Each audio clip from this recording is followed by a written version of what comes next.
au centre évangélique l'Arche de l'Alliance. Situé sur l'avenue Mobutu, au quartier Abattoir, dans la commune de Massina à Kinshasa, République démocratique du Congo, le centre évangélique l'Arche de l'Alliance est une église locale de la 37e communauté des Assemblées de Dieu et première extension de l'église La Borne. Il est dirigé par son serviteur, le pasteur Israël Sembeloela. Ces cultes sont organisés le mercredi et vendredi de 17h à 19h, ainsi que les dimanches dans ces deux services de 8h à 11h et de 17h à 19h. Sa vision, c'est la mission qui a pour tâche l'évangélisation, l'implantation, la formation et le développement de tout homme et de tout l'homme. Si le Christ vous a franchi, vous serez réellement libre. Jésus-Christ t'aime et continue à t'aimer. Il t'attend pour te faire grâce.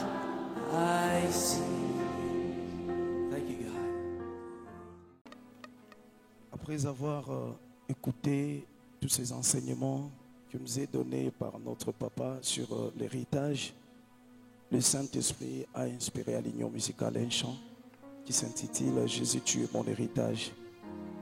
Et suivons-les attentivement, méditons sur ça et après adorer avec nous.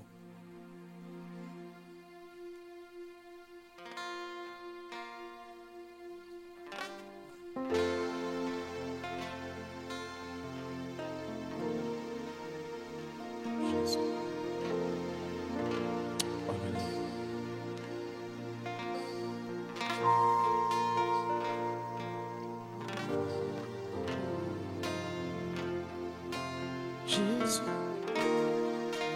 Jésus,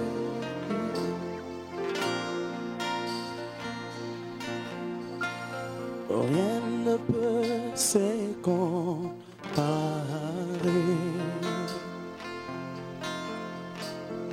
à la vie que je reçois de mon Sauveur. Jésus, qui était mort et ressuscité,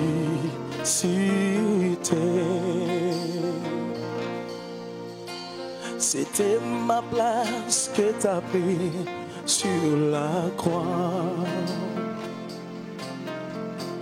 Pour mes péchés, toi ça, tu es mort. Je ne saurais oublier ce prix payé pour ma rédemption. Disons-le ensemble, rien ne peut se comparer à la vie que je reçois. Je reçois. Disons-le encore, rien ne peut se comparer. Rien ne peut se comparer à la vie que je reçois. À la vie que je reçois de mon Sauveur. De mon Sauveur. Jésus, Jésus. Qui était mort et ressuscité. Qui était mort et ressuscité.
péchés, toi saint, tu es mort. Pour mes péchés, toi saint, tu es mort. Je ne saurais oublier ce prix de ma rédemption.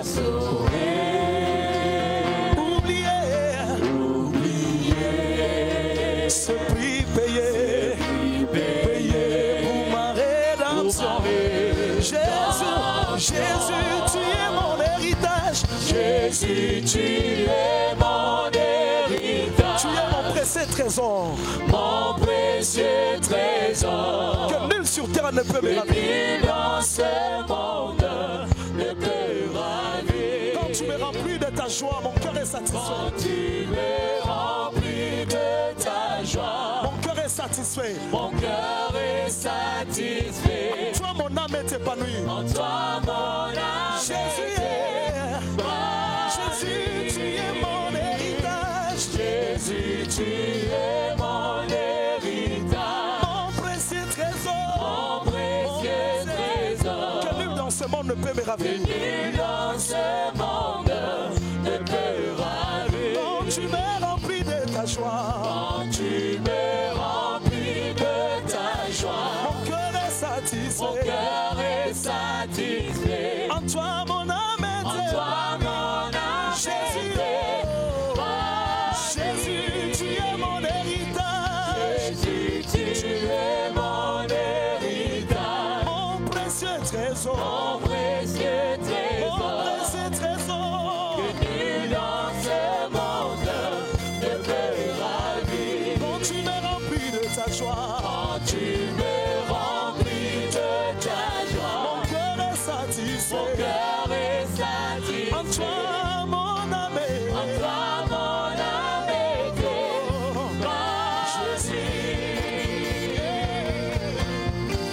Jésus, tu es mon héritage. Tu es mon précieux trésor. Que nul dans ce monde ne peut me ravir. Quand tu me remplis de ta joie, mon cœur est satisfait. Oh,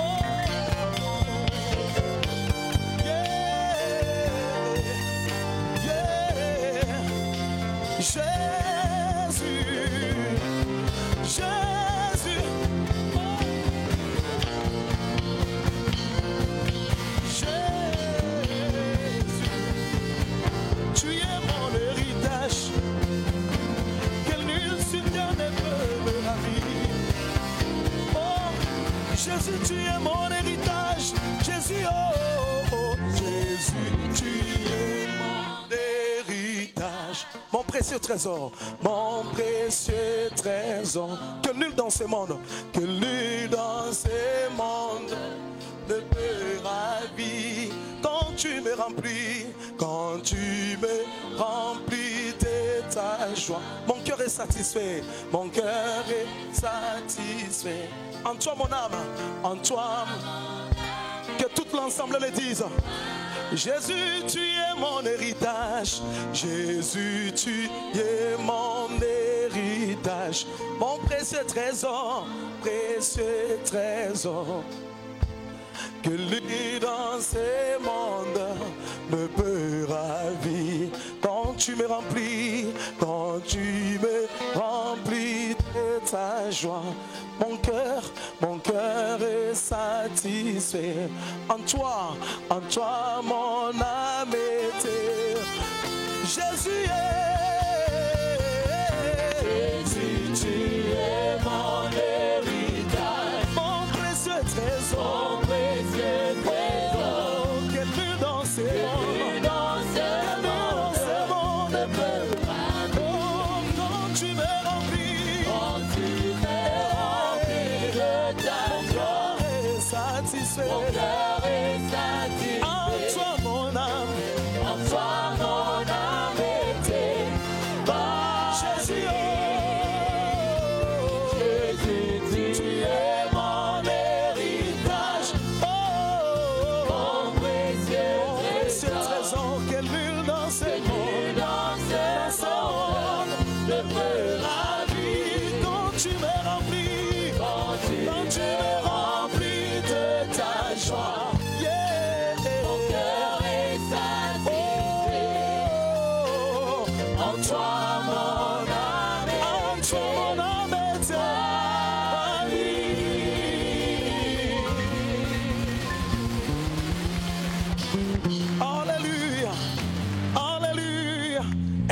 peut se lever et acclamer celui qui est notre héritage. Alléluia. Jésus, tu es mon héritage. Alléluia. C'est sur toi seul que nous voulons compter. Alléluia. Jésus. Alléluia. Jésus. Jésus. Alléluia. Jésus. Mon Dieu, il vit à jamais. Il règne en amour et puissance. La terre s'incline devant lui, car il est exalté. Je compte sur Yahweh, Yahweh, à jamais Yahweh, Yahweh. Oh, Jésus, Jésus, Jésus, Jésus.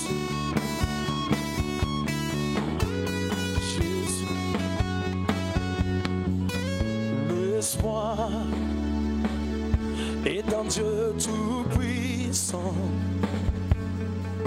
Son amour est plus grand que tout.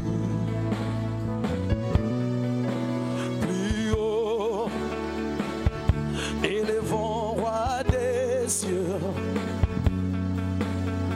Rendons-lui tout l'honneur. Je compte sur Yahweh, je compte sur Yahweh, Yahweh. À jamais Yahweh, à jamais Yahweh, Yahweh, Yahweh. Je compte sur Yahweh, je compte sur Yahweh, Yahweh. Oh, oh, oh. À jamais Yahweh, Yahweh. Je compte sur Yahweh, Yahweh, à jamais Yahweh, à jamais il régnera, Yahweh, oh, il régnera, à jamais il régnera, à jamais il régnera, au siècle, à jamais, au siècle des siècles.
Yosamo Santu, Yosamo Santu, Yosamo Santu, Okokani na motote, hey Yahweh, Obongana Bonsambe, hey Yahweh. Nous sommes avec ensemble, Osamo Santu, Osamo Santu,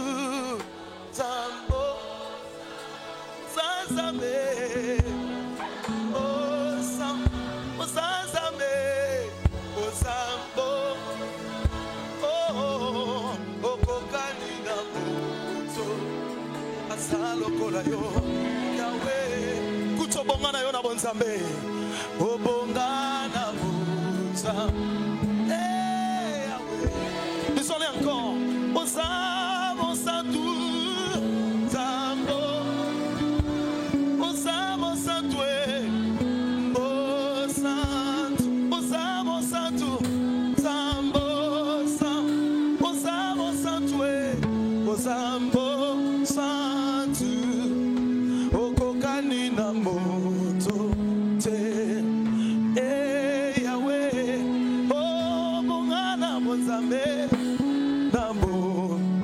Disons-le seulement avec nos voix sans instrument.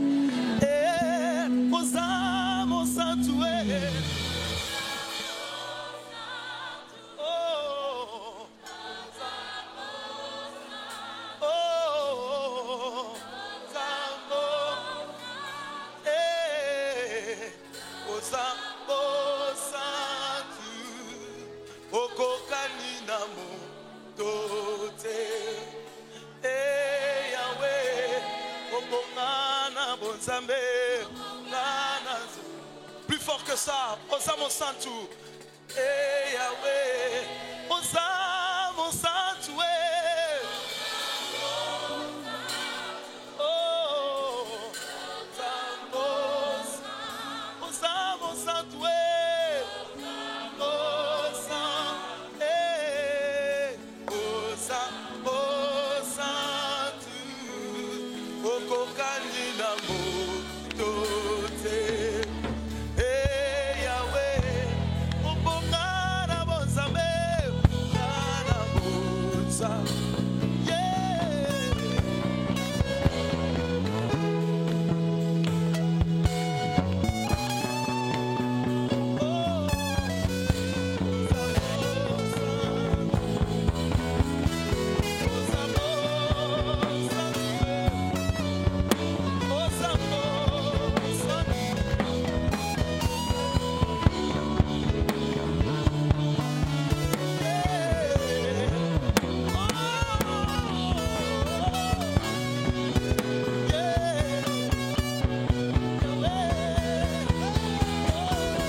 Osamo Santu, Osamo Santu, Osamo Santu,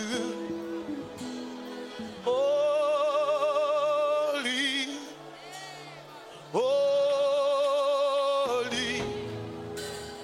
holy, holy. You are holy, hey, holy. You are holy, hey, holy. You are holy, you are holy, hey, holy.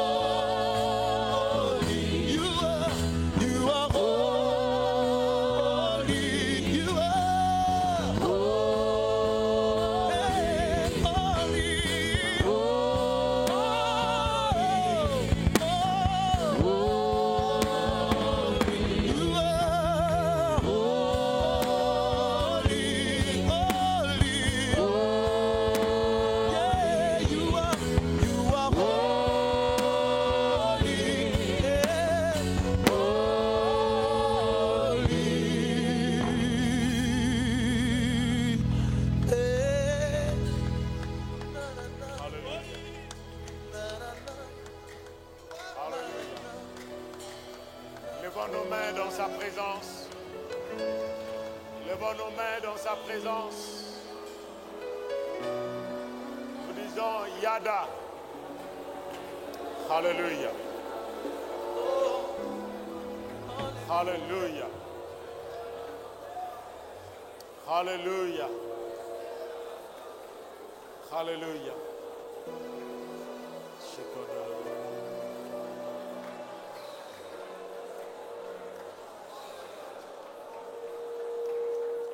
Alléluia. Notre Dieu et notre Père,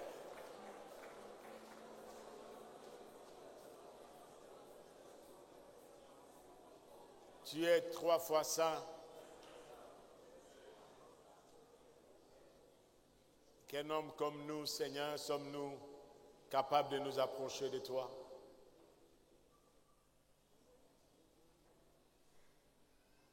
C'est au travers de celui que tu as sanctifié par sa résurrection d'entre les morts. Jésus, au travers de son sang, que nous pouvons nous approcher de toi.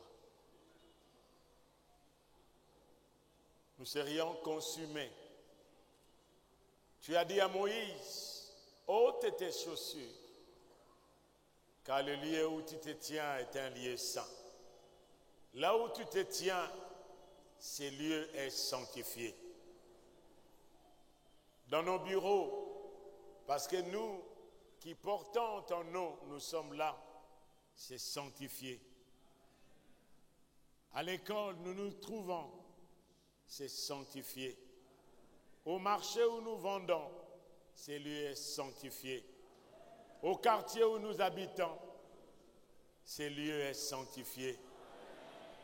Ce n'est pas le lieu qui nous sanctifie, mais c'est nous qui sanctifions le lieu. Parce que nous portons ce Dieu saint. Ce Dieu saint, ce Dieu glorieux. Le lieu ne peut nous sanctifier. Cet endroit ne serait pas un sanctuaire si toi tu n'es pas. Là où tu es, c'est la vie. Là où tu es, tu changes de pleurs en joie.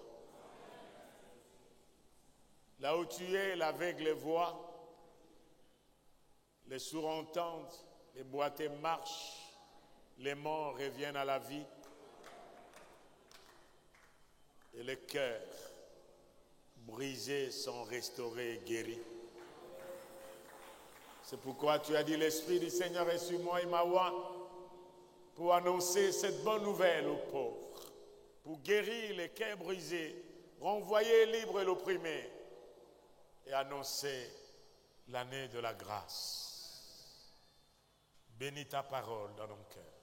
Tu es mon sauveur, tu es mon Seigneur. Mon tout suffisant, c'est toi.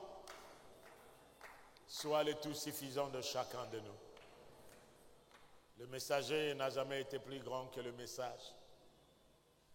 Sanctifie ta parole dans nos cœurs. Elle est la vérité. Cette vérité qui affranchit. Au nom de Jésus, le roi qui revient. Et le peuple de Dieu dit Amen. Je vais vous rasseoir. Gloire au Seigneur. Merci bien-aimés.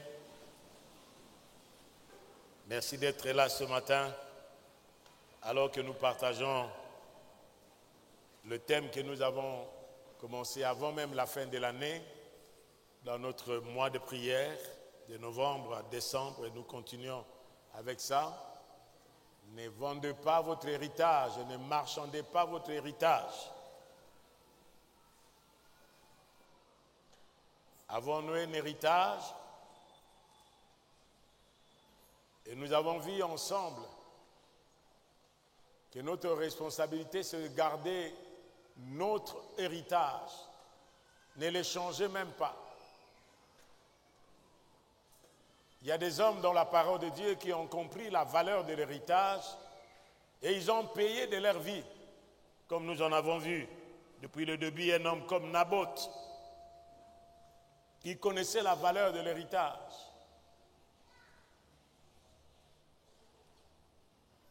Et il a bravé même le roi, qui voulait échanger alors que la vigne de Naboth était à côté du palais royal. Vrai, votre vigne, frères et sœurs,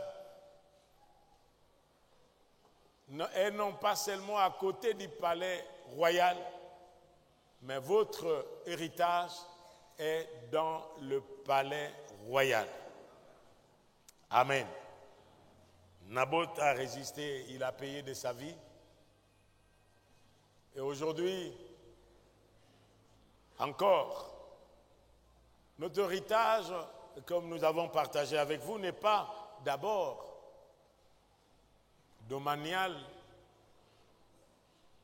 patrimonial, matériel, mais notre héritage est d'abord spirituel. Nous avons partagé que l'héritage est d'abord spirituel parce que Dieu a fait l'homme à son image et à sa ressemblance. Et en faisant l'homme à son image, à sa ressemblance, l'homme a hérité la vie de Dieu en lui. Et le but de Dieu en créant l'homme était d'élargir sa famille. Que l'homme soit la représentation de lui-même. C'est pourquoi nous disons que l'héritage est d'abord spirituel. Dis avec moi, l'héritage est d'abord spirituel. Parce que c'est le spirituel qui appelle le matériel. Mais maintenant, l'homme a renversé l'essence pour penser que c'est le matériel qui appelle le spirituel. C'est pourquoi nous avons des enseignements aujourd'hui qui nous parlent. Bien entendu, Dieu, c'est un Dieu de la prospérité. Mais lorsque vous suivez très bien par les oreilles de l'esprit, cette prospérité-là n'est pas la prospérité dont parle la Bible, mais c'est du matérialisme. Et nous avons manqué le but. Le péché a fait sortir l'homme. Dieu voulait ses enfants. Il voulait donner l'héritage à ses enfants. Et celui qui hérite ne peut être qu'un fils. Abraham a souffert. Dieu lui a promis. Et Abraham va déclarer, « Mais Seigneur, tu m'as promis un enfant. Mais où est cet enfant?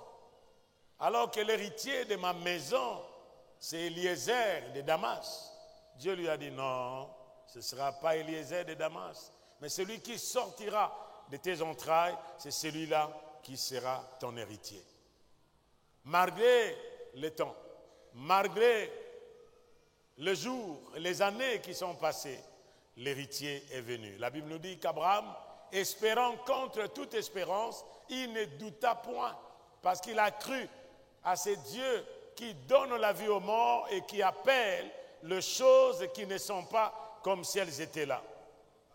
Et Abraham a vu l'héritier, un seulement. Et au travers de ce un, comme Dieu avait promis que toutes les nations de la terre seront bénies en sa postérité. Ce n'est pas Eliezer de Damas, quoique les serviteurs ou les esclaves qui étaient loyaux au maître pouvaient hériter, mais pour Dieu, ce n'était pas cela. Ce n'était pas celui-là qui pouvait hériter. Autrefois aussi, les filles ne pouvaient pas hériter parce qu'ils allaient se marier. Mais nous voyons l'audace aussi parce que lorsque nous disons le fils, les mamans s'excluent directement.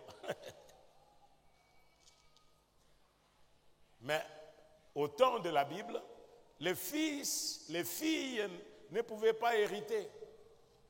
Et nous voyons les filles de Thélophane qui n'aillent que des filles. Et ces filles, ils se sont rendus compte qu'ils ont droit à l'héritage. Ils se sont approchés de Moïse pour dire notre père a eu des enfants, mais il n'a eu que des filles. Il est mort. Mais nous réclamons l'héritage de notre père. Moïse a présenté la situation devant Dieu Et Dieu va dire que les filles de Tsélophade ont raison. J'aimerais écouter les mamans dire, les filles de Tsélophade ont raison. Devez-vous écouter les mamans? Oh, il y a des filles. Oh, les filles, vous n'êtes pas des mamans? Nos jeunes sœurs, vous n'êtes pas des mamans? Mais vous avez le potentiel des mamans, vous avez le potentiel des femmes. Et nous disons ensemble les femmes, les filles, à haute voix. On dirait vous murmurez, vous avez peur. Peut-être ce matin, le Seigneur va vous donner votre héritage. Pas peut-être, il va vous donner votre héritage parce que vous croyez. Dis, les filles de Tsélophade ont raison. Elles peuvent avoir part aussi à l'héritage de leur père, pourvu qu'elles se marient avec quelqu'un de la famille. Amen. Amen. C'est que Dieu n'est pas injuste. Ce n'est pas comme aujourd'hui où les autres excluent les femmes. Mais nous avons parlé de l'héritage spirituel d'abord. Dieu voulait les enfants. Et dans Éphésiens, il nous dit qu'avant même la fondation du monde, Dieu voulait que nous soyons ses enfants d'adoption en Jésus-Christ. C'est-à-dire Dieu voulait cette famille. C'est l'héritage spirituel que nous avons partagé. Mais aujourd'hui, nous avons vu le but éternel de Dieu, c'était d'élargir sa famille, avoir les enfants adoptifs en Jésus-Christ. Ça, c'était son but. Il y avait Adam sur la terre, mais il y avait un autre Adam au ciel. Cet Adam qui était sur la terre avait pour modèle, comme Dieu avait dit à Moïse, vous ferez le tabernacle d'après le modèle. C'est-à-dire il y avait un modèle, il y avait un fils au ciel. Et Dieu voulait qu'Adam suive ces processus jusqu'à ce qu'il voie cette gloire de Dieu. Et pour ceux-là qui étaient là, tout ce temps, nous avons vu. Mais aujourd'hui, nous voulons parler deuxièmement de l'héritage moral et physique. Vous savez, Dieu qui est spirituel, qui a créé l'homme à son image, à sa ressemblance, l'image de Dieu et la ressemblance de Dieu est spirituelle, morale et aussi physique. Physique comment? Parce que Dieu dit, il marche au milieu de son peuple, il voit, il aime. Mais regarde comment Dieu va créer l'homme avec tous ses sens. Il voit. Même dans la nuit, David dit, où fuirai-je loin de ta face? Même dans la nuit, tu es là, tu me vois, tu me regardes. La nuit n'est pas nuit chez toi. Et le psalmiste va dire, celui qui a fait les yeux, ne voit-il pas? Celui qui a fait les oreilles, n'entend-il pas? C'est que même si Dieu est esprit, Dieu voit, dis avec moi, Dieu voit, il entend, il a dit qu'il marchera au milieu de son peuple, il aime, il agit, amen, alléluia. C'est-à-dire, cette physionomie de Dieu, il a placé dans l'homme, quoi qu'il soit, esprit. Il n'est pas un fantôme. C'est pourquoi même dans nos coutumes, pourquoi quelqu'un peut aller déposer la nourriture quelque part, c'est un esprit, et parler à un esprit qui ne répond même pas, qui n'entend même pas. Et il est sûr, quand on était enfant, on nous amenait quelque part pour dire que voilà, là c'est notre grand-père, hein, il veut nous bénir. Waouh! Heureusement, gloire soit rendue à Dieu. Mon père, qui était baptiste, diacre, et il disait, non, ces histoires-là, mes enfants ne peuvent pas faire ça. Et lorsque les fourmis ont mangé, nos tantes et les autres qui allaient parler avec les grands-pères disaient que, non, regarde, l'esprit de notre grand-père a mangé ce que nous lui avons préparé. Oh, ce sont des fourmis. Ces fourmis, c'est un esprit qui a mangé. L'héritage spirituel. Dieu a créé l'homme à son image, à sa ressemblance, mais Dieu voulait aussi que l'homme porte en lui ses attributs moraux. Il y a des attributs de Dieu que nous ne possédons pas, comme l'omniscience, comme l'omniprésence, comme l'omnipotence. Nous ne possédons pas ça. Mais certains attributs moraux de Dieu, Dieu a placé cela dans l'homme et Dieu voulait que l'homme vive ses attributs moraux. Amen. Amen. Lisez avec moi, héritage moral et physique.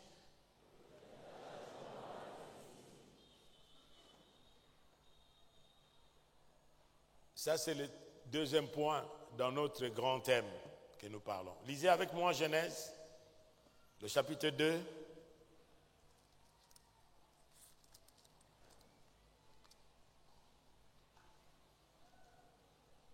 À partir du verset 15e jusqu'au verset 17.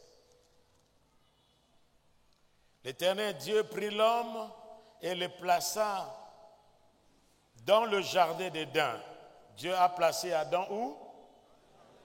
Pour cultiver et garder.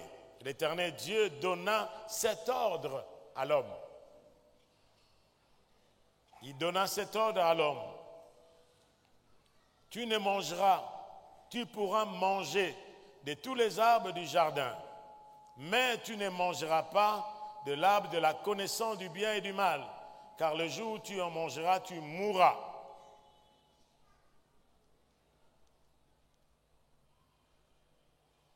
Éphésiens, le chapitre 1er,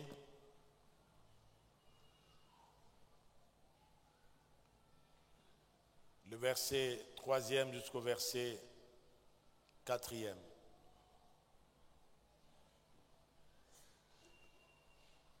Béni soit Dieu, le Père de notre Seigneur Jésus-Christ, qui nous a bénis de toutes sortes de bénédictions spirituelles dans le lieu céleste en Christ. En lui, Dieu nous a élus avant la fondation du monde pour que nous soyons qui? Que nous soyons et irrépréhensibles devant lui. Pour que nous soyons saints et irrépréhensibles devant lui. C'est là ce que la Bible nous dit. 1 Pierre,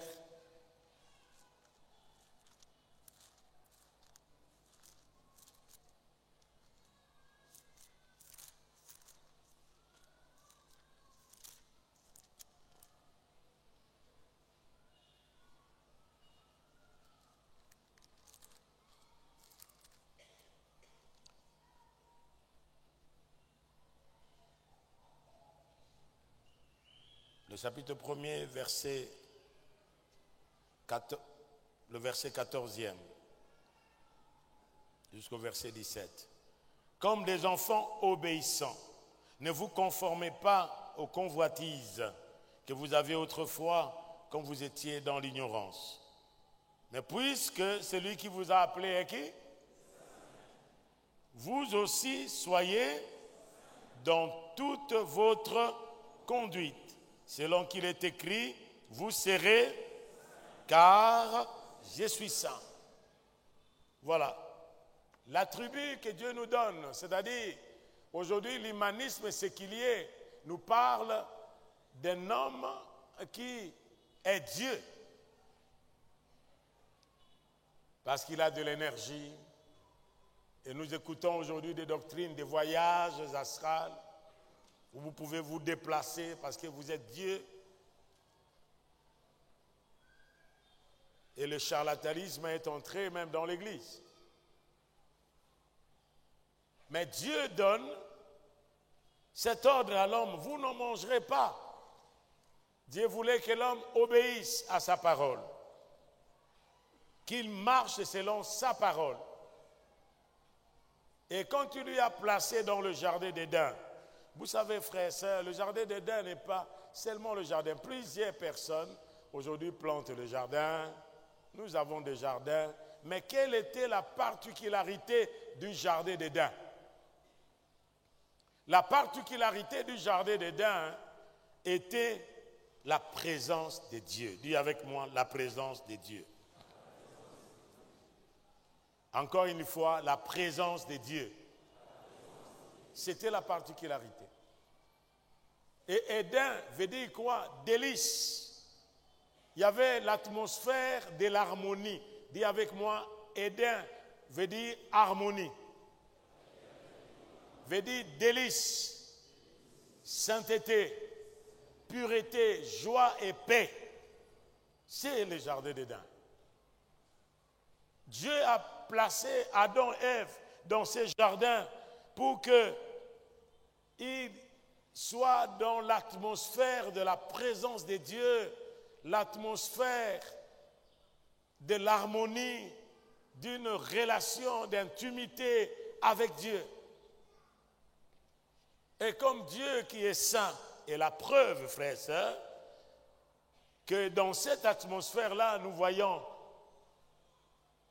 dans Genèse chapitre 2, là que nous avons lu, le verset 25, la Bible nous dit que l'homme et sa femme, tous deux, étaient tous deux, comment? Nus. Et ils n'en avaient point honte. Ils étaient tous nus. Mais à cause de l'harmonie, de la gloire, de la présence de Dieu, leur nudité n'était rien du tout.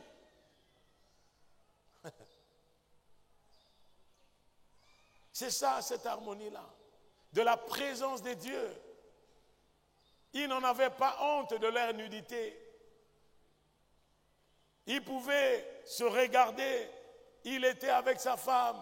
Rien ne les culpabilisait. Rien n'amenait le trouble.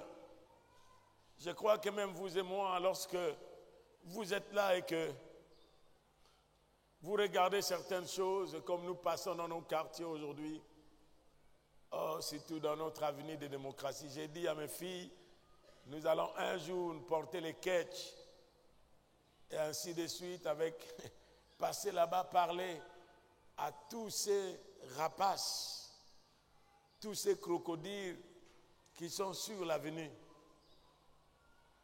Vous êtes en train de passer et elle est là, elle est en train d'enlever ses habits dans la présence des gens. Et les autres, ils font comme ça, mais les autres sont en train de regarder.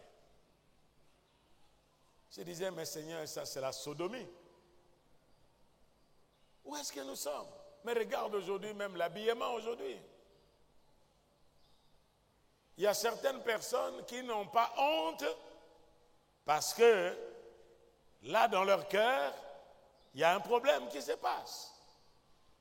Il y a quelqu'un qui a dit, celui qui a honte, le propriétaire du chien, le chien lui-même n'a pas honte. Mais celui qui a honte du chien, c'est son propriété. Est-ce que le chien peut avoir la honte? Non, non. Il n'a pas honte. Il peut faire des choses dans la présence des gens. Mais le propriétaire me chante, par là-bas. Parce qu'il ne veut pas voir. Mais le chien, est-ce qu'il a honte? Même l'accoutrement aujourd'hui, des fois les parents regardent, oh Seigneur. Qu'est-ce qui se passe? Même dans la rue. Qu'est-ce qui se passe? Mais Adam et Ève étaient nus. C'est pour nous dire, frères et sœurs, qu'il y avait l'autre atmosphère dans le jardin d'Éden. Amen. Amen. Mais lorsque l'homme a péché, qu'est-ce qui s'est passé? Quelque chose est parti. L'atmosphère de la présence de Dieu, de la sainteté de Dieu, de la pureté de Dieu, de la joie de Dieu, de la paix de Dieu, pouf, était parti. Et ils se sont retrouvés nus. Dis avec moi l'atmosphère. Et des fois, lorsque nous nous retrouvons dans certains endroits, nous disons que l'atmosphère, comme maintenant, il fait chaud, n'est-ce pas? C'est l'atmosphère. Il y a la chaleur. Mais des fois, dans certains milieux, lorsque vous vous retrouvez dans certains endroits, l'atmosphère n'est pas bonne, l'ambiance n'est pas bonne. Vous sentez que vous n'êtes pas chez vous. Et nous voyons la preuve comme Noé, comme Lot, qui vivait dans un milieu où lorsqu'il regardait des choses qui se passaient, la Bible nous dit dans Pierre que Lot, le juste Lot, était mortifié dans son âme à cause de ce qu'il entendait et à cause de ce qu'il voyait. Dis avec moi, à cause de ce qu'il faisait quoi? Entendait et à cause de ce qu'il voyait. Frères et sœurs, il y a certaines choses que vous pouvez entendre, certaines choses que vous pouvez voir qui ne peuvent pas vous donner la paix, ni la joie. Ça vous trouble. Et lorsque vous êtes à l'aise dans ce milieu-là, c'est qu'il y a quelque chose qui ne marche pas. Amen.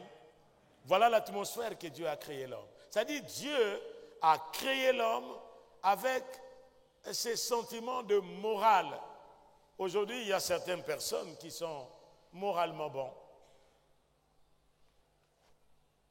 Ils ne volent pas. Je parlais avec un bien-aimé. S'il vous plaît. Depuis 2 semaines, à cause de la chaleur, comme notre groupe a pris feu, la chaleur, non pas seulement le groupe, mais à cause de la chaleur actuelle, il y a la toux. Vous m'excusez pour ça? Est-ce que vous m'avez excusé pour ça? Mais je ne vais pas écouter quelqu'un qui tousse dans la salle, si vous ne m'avez pas excusé. À cause de ce qu'il voyait et entendait. Qu'est-ce que nous entendons? Qu'est-ce que nous regardons à la télévision? Qu'est-ce que nous entendons par les médias, par les chants, tout autour de nous? Est-ce que cela nous donne la paix? Est-ce que cela nous donne la joie? Moi, je crois non. C'était l'endroit où Dieu avait placé l'homme.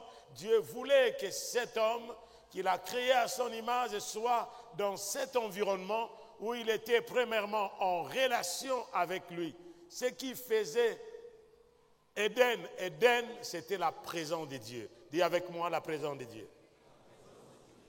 Encore une fois, la présence de Dieu.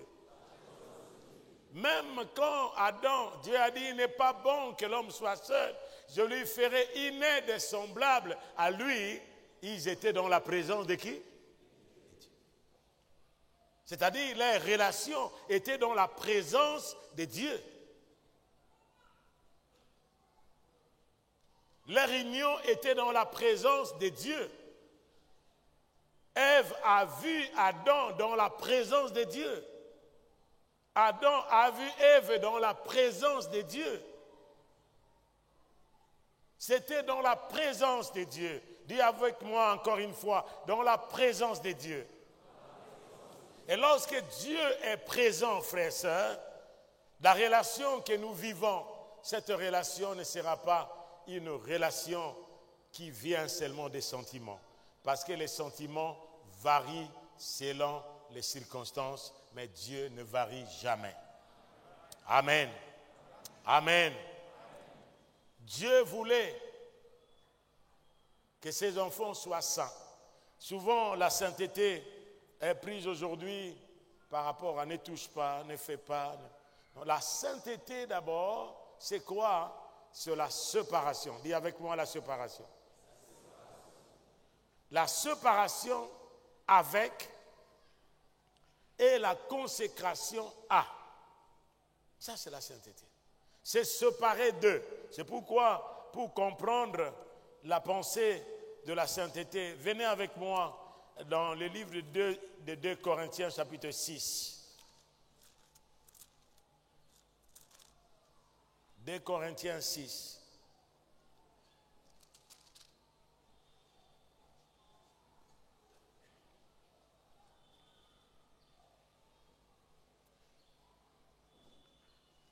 Le verset 14. Ne vous mettez pas avec les infidèles sous un joug étranger, Car quel rapport y a-t-il entre la justice et l'iniquité? Ou qu'y a-t-il de commun entre la lumière et le ténèbre? Quel accord y a-t-il entre Christ et Bélial? Ou quelle part a le fidèle avec l'infidèle? Quel rapport y a-t-il entre les temples de Dieu et les idoles? Car nous sommes les temples du Dieu vivant. Comme Dieu l'a dit, j'habiterai et je marcherai au milieu d'eux. Je serai leur Dieu et ils seront qui? C'est pourquoi, qu'est-ce qu'il dit? Sortez du milieu d'eux, séparez-vous, dit l'Éternel, dit le Seigneur. Ne touchez pas à ce qui est impur, et je vous ferai quoi? Je vous accueillerai. Je serai pour vous un père, et vous serez pour moi des fils et des filles, dit le Seigneur Tout-Puissant. Verset 1er du chapitre 7. Ayant donc de telles promesses bien-aimées, purifions-nous de toute souillie de la chair et de l'esprit, en achevant notre sanctification dans la crainte de Dieu. Nous disons Amen. D'abord, la sainteté, c'est la séparation. La séparation avec A, pour s'attacher à. C'est ça la sainteté. Séparez-vous de l'Éternel. Ne touchez rien à ce qui est impur. Je vous accueillerai. Vous serez pour moi des fils et des filles. Ça, c'est Dieu qui le déclare.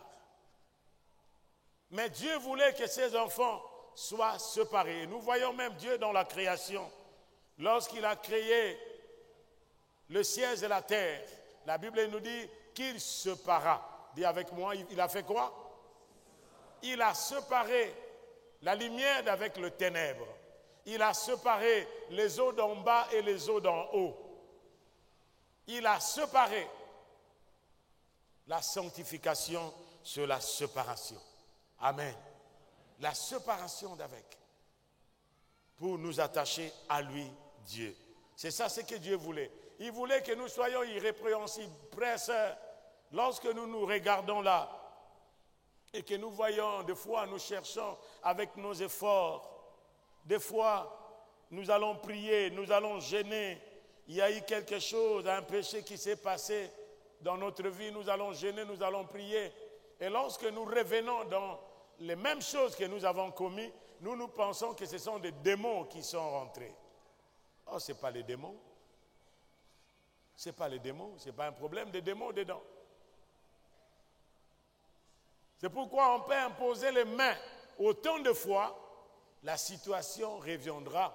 Parce que cette situation n'est pas la situation qui demande l'imposition de mains.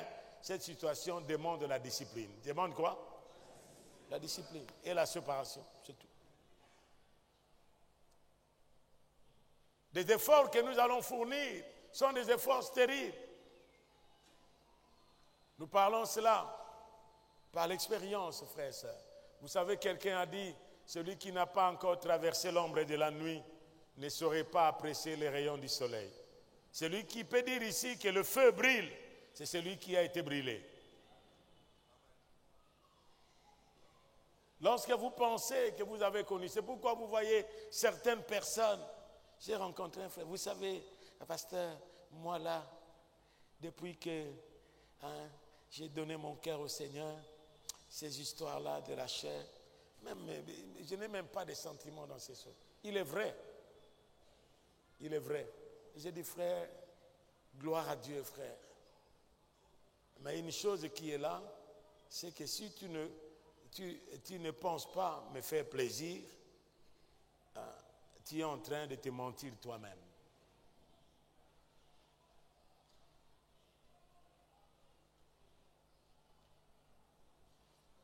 Il y a une qui m'a dit, mais non, sur le plan moral, moi je ne vole pas. C'est bon. Mais quelle est votre relation avec Dieu? Moi, je n'ai... Oui, c'est vrai. Mais quel est votre état de cœur lorsque Dieu vous regarde? Quel est notre état de cœur? comme nous avons entendu ce matin dans la lecture, le cœur droit. Le cœur qui est droit et qui peut rendre, dans le livre de Job, qui peut rendre pur celui qui est impur. Est-ce que dans quelque chose de souillé, quelque chose de saint peut sortir? Est-ce que dans l'impur, quelque chose de pur peut sortir? C'est pourquoi nous avons besoin de la grâce et nous avons besoin de la rédemption qui est en Jésus seul. Amen. Amen. La désobéissance, le péché a amené quoi? Nous avons lu que Adam et Ève, ils étaient nus, mais ils avaient la conscience tranquille. Dis avec moi la conscience. Mais au chapitre 3, le verset 9 à 11, lisez avec moi. Mais l'Éternel Dieu appela l'homme et lui dit, où es-tu? Il lui répondit, j'ai entendu ta voix dans le jardin et j'ai eu peur. Il a eu quoi? Alors qu'il vivait en paix avec Dieu, il y a la peur. Les sentiments de la peur. Et la Bible nous dit que ce que je crains, c'est ce qui m'arrive. Ce que je redoute, c'est ce qui m'atteint. Il avait peur. Comment vous viviez en rapport, en relation d'intimité avec quelqu'un et lorsque vous écoutez sa voix, vous avez peur?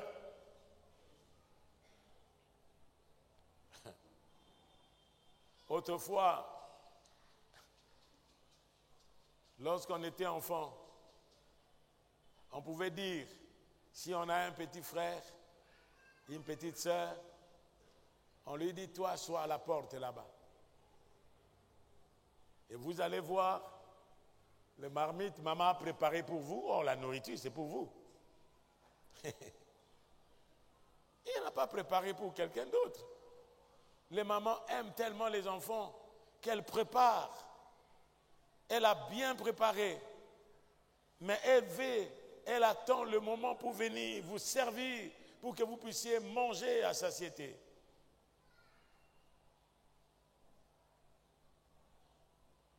Et vous dites à petite, toi tu vas regarder là-bas. Et vous entrez, vous allez faire le tour de l'estage. Et quand vous allez finir, lui aussi va venir. Et puis après quoi? Maman vient. Et maman ouvre. Les mamans sont tellement sages qu'elles connaissent même le nombre de morceaux qui sont là. Il savait qu'il y a 4 morceaux qu'elle a coupés. Peut-être ces 4 morceaux-là, c'est papa, comme chez nous à la maison, vous savez la partie que maman peut me servir si c'était un poulet. Et vous imaginez la partie que moi je peux manger. Vous connaissez ça? Ah. Je ne vais pas vous dire, sinon vous allez faire des problèmes à maman peut-être. Moi je connais la partie qu'elle me sert. Et souvent je lui dis, j'ai beaucoup mangé. Ça fait maintenant plus de 60 et quelques années que je mange. Donne cette partie-là à ceux-là qui ont besoin de manger. Elle a dit, mais la viande blanche, papa, c'est une viande blanche. C'est bien pour vous. Mais vous imaginez que maman vient qui a compté les morceaux, elle regarde, mais elle trouve que ce n'est pas ce qu'elle a fait. Mais quand elle demande, personne. Mais au fond du cœur de chacun sait que c'est moi. Amen. Est-ce qu'ils auront la conscience tranquille? Même s'ils n'ont pas avoué, la conscience ne sera jamais tranquille. Voilà la dimension morale. La conscience est troublée. Même quand nous travaillons, quelque part, et que nous prenons ce qui ne nous appartient pas, et que nous falsifions des fois les documents, qu'est-ce qui se passe? Des fois, on devient insensible comme de la graisse. La Bible nous dit dans Romains que notre conscience nous acquise et nous esquisse. La conscience nous acquise et nous esquisse des fois. Nous esquisse parce que nous ne voulons pas nous approcher de Dieu pour reconnaître. Adam, Dieu l'appelle, où es-tu, Adam? Il avait peur parce que je suis nu. Parce que je suis comment? Et je me suis caché. Et l'Éternel Dieu dit, qui t'a appris que tu es nu? Est-ce que tu as mangé de l'arbre dont je t'avais défendu? Au lieu que l'homme accepte, écoutez l'homme. L'homme répondit, la femme que tu as mise auprès de moi m'a donné l'arbre et j'en ai mangé. Ma question est la suivante. Entre Adam et Ève, qui avait reçu les instructions de Dieu?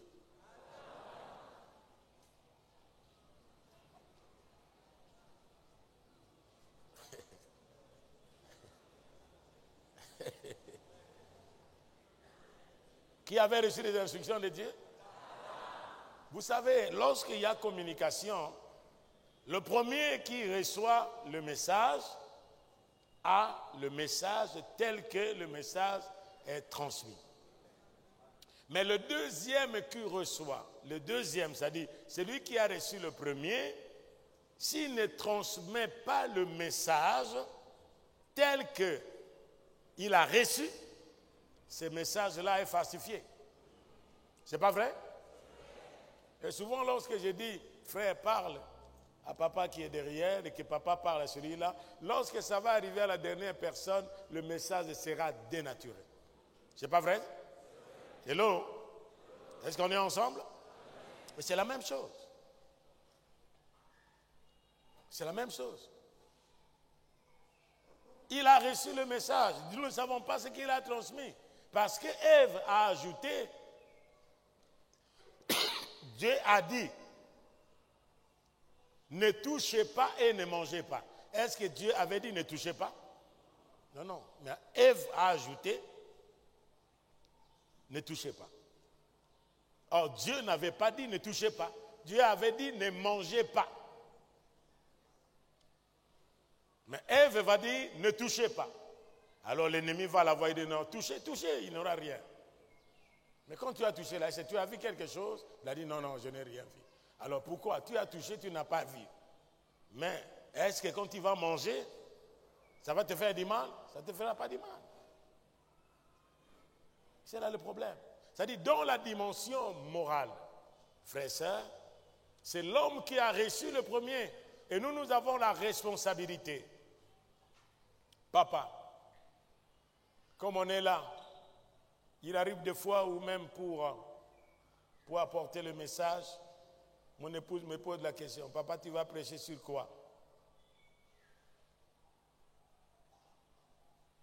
Et lorsque je parle de cela, la première personne que je regarde, qui peut me dire, ah, il est en train de parler, peut-être dans la salle, mes amis qui travaillent avec moi au bureau, mes collègues dans le ministère et les autres, mais particulièrement mon épouse, et aussi singulièrement mes enfants, il peut dire que ce que vous dites là, ce n'est pas vrai. Amen. Amen. C'est pourquoi, frères et sœurs, c'est Dieu qui a donné cet ordre-là, sur le plan moral, pour que l'homme, au lieu que l'homme s'approche de Dieu, pour lui dire, oh, comme la Bible nous dit dans le psaume 32 que nous avons lu, heureux l'homme en qui l'Éternel n'impute point de péché, et dans la bouche desquels il n'a point de fraude. Adam était nu, l'harmonie était brisée, l'atmosphère de la relation était brisée. C'est pourquoi tout ce qui est chair est venu en lui. Galates chapitre 5, le verset 19. Ça produit aujourd'hui les œuvres de la chair.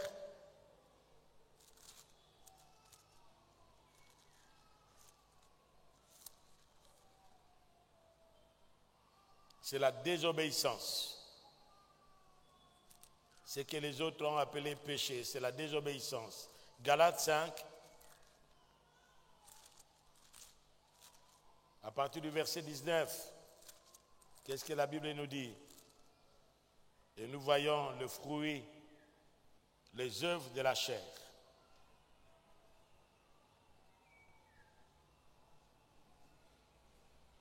Verset 19. Or, les œuvres de la chair sont manifestes. Ce sont l'impudicité, l'impureté, la dissolution, l'idolâtrie, la magie, les inimitiés, les querelles et les jalousies, les animosités, les disputes, des divisions, des sectes, l'envie, l'ivrognerie, des excès de table et des choses semblables. Lisez avec moi la partie qui suit. Je vous dis d'avance, comme je t'ai déjà dit, que ceux qui commettent de telles choses ne feront quoi? Qu'est-ce qui peut nous faire manquer le royaume des cieux? Alors que l'héritage qui est spirituel, nous pouvons manquer. Nous pouvons manquer, ne pas hériter le royaume à cause de ce que nous venons de lire. Et dans Éphésiens, dans 1 Corinthiens 9, 1 Corinthiens 6, le verset 9.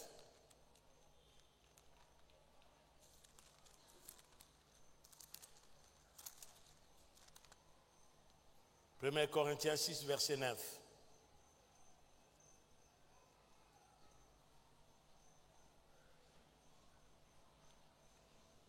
Ok, nous commençons à partir du verset 7e.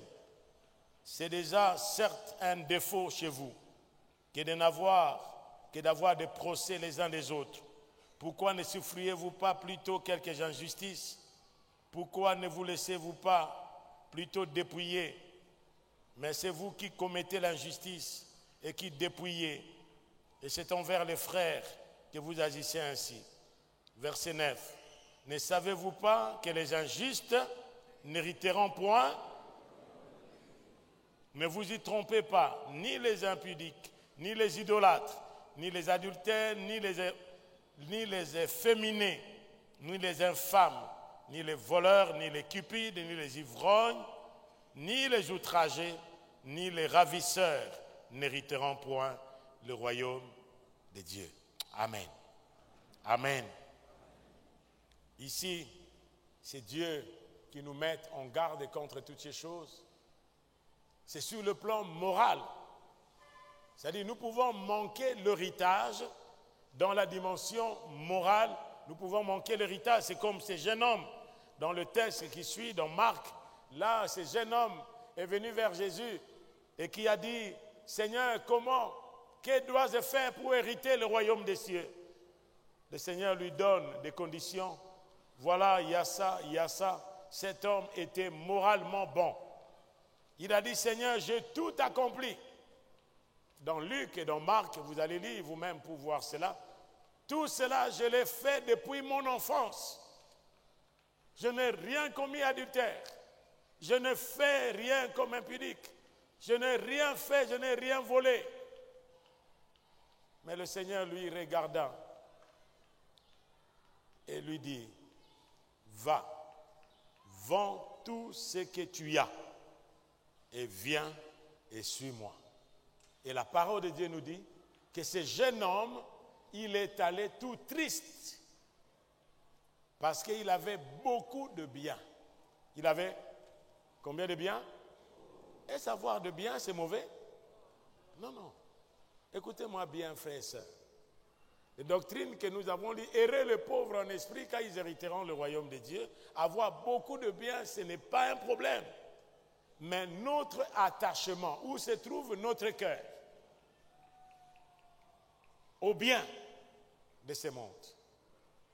Il y a les autres qui disent, errer les pauvres, la pauvreté c'est quoi? La pauvreté n'est pas par rapport à ce que nous n'ayons rien du tout.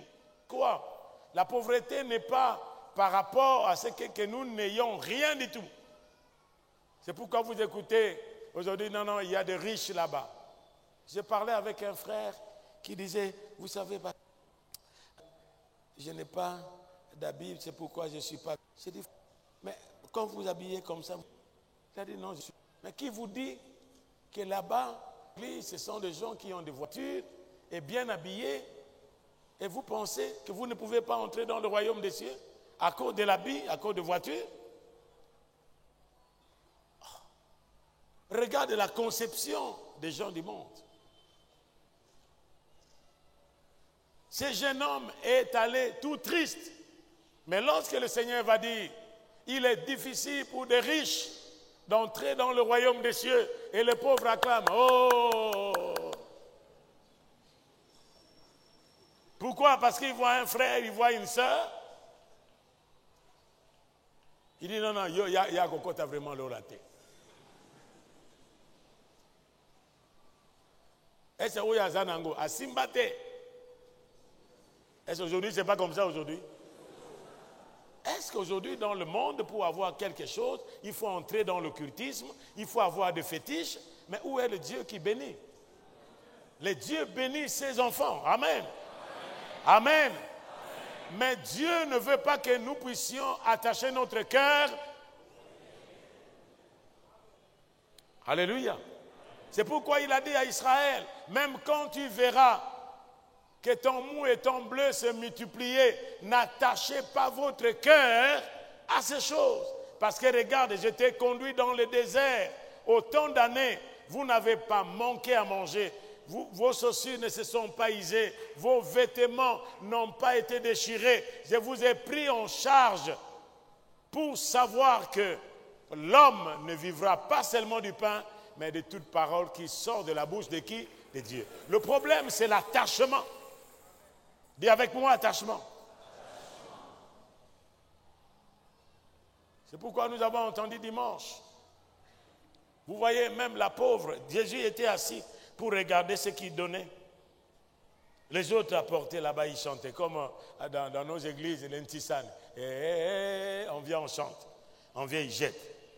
Il tourne encore. Il va changer peut-être 10 000 francs, il va changer 500 francs ou 200 francs, et il va faire le tour plusieurs fois pour venir ne donner que 10 000 francs que vous devriez donner une seule fois.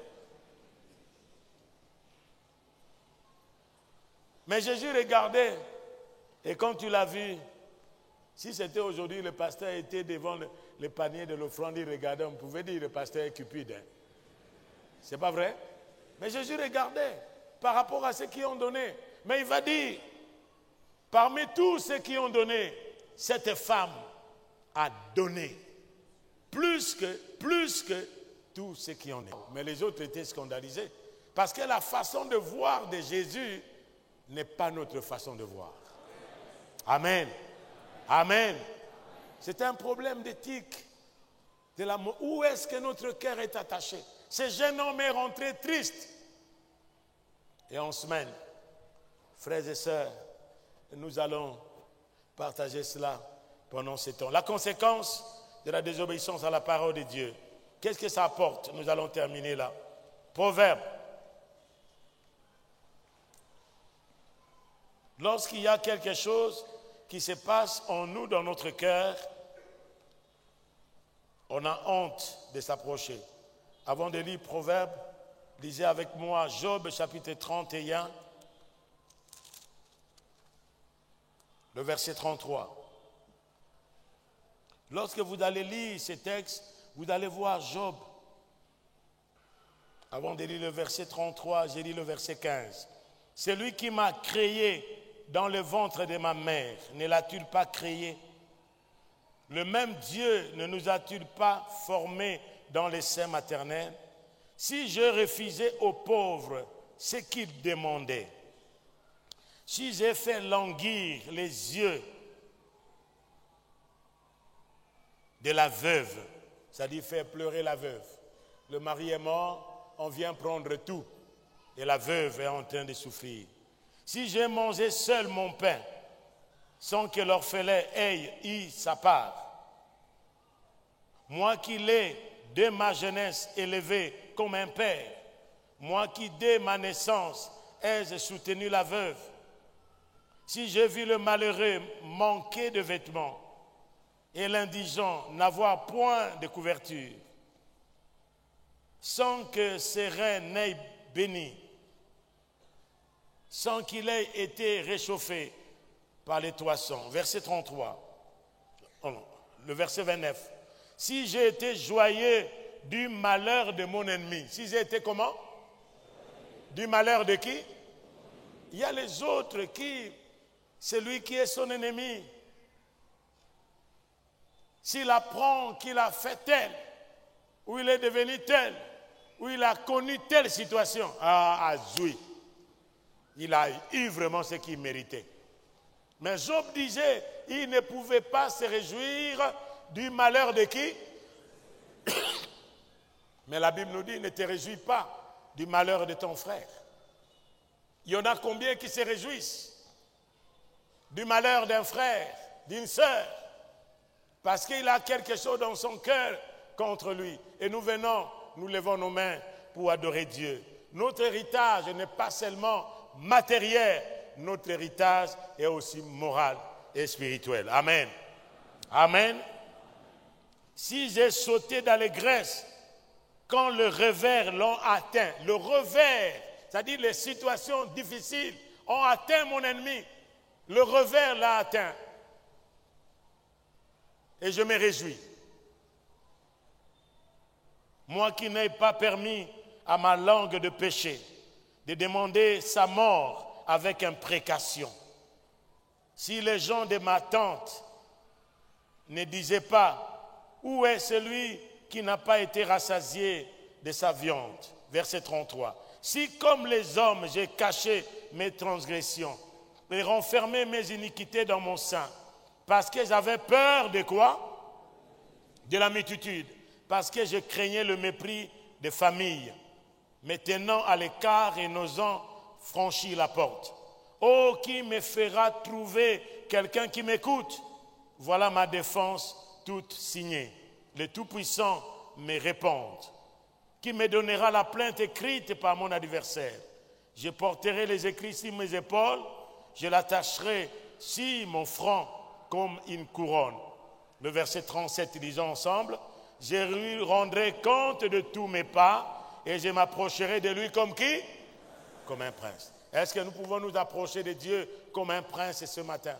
Pour que rien entre moi et Dieu verticalement, entre moi et mon frère et ma soeur horizontalement. Le verset, Proverbe chapitre 4, le verset 20.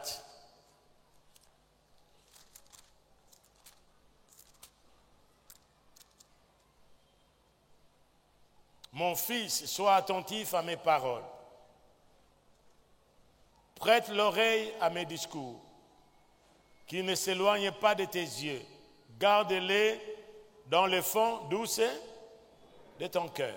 Car le cœur, c'est le siège des sentiments, des émotions et de toute notre volonté. Verset 22, lisons ensemble. Car c'est la vie pour ceux qui le trouvent, la parole. Et c'est la santé pour leur corps. Garde ton cœur plus que toute autre chose, car de lui viennent toutes sortes. Viennent les sources de la vie. Écarte ta bouche de la fausseté. Éloigne tes lèvres des détours. Que tes yeux regardent en face et que tes paupières se dirigent devant toi. Considère le chemin par où tu passes et que toutes tes voies soient bien réglées. N'incline ni à droite ni à gauche et détourne ton pied du mal. Nous disons Amen. Nous disons Amen. C'est-à-dire notre héritage n'est pas seulement matériel, frères et sœurs, et c'est ce qui a fait manquer à l'homme l'héritage spirituel et l'héritage matériel, la terre.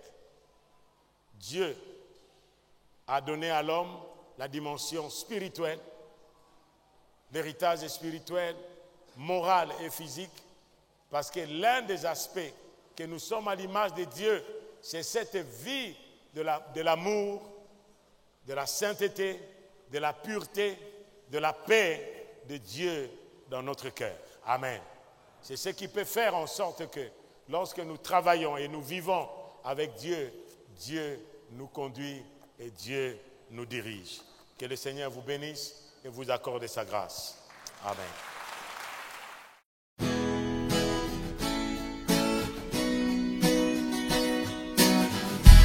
Je crois en Jésus.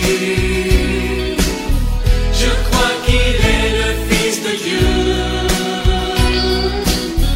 Je crois qu'il est mort et ressuscité. Je crois qu'il a payé pour tout. Et je crois qu'il est ici, présent au milieu de nous, tout puissant pour nous guérir. Et par sa grâce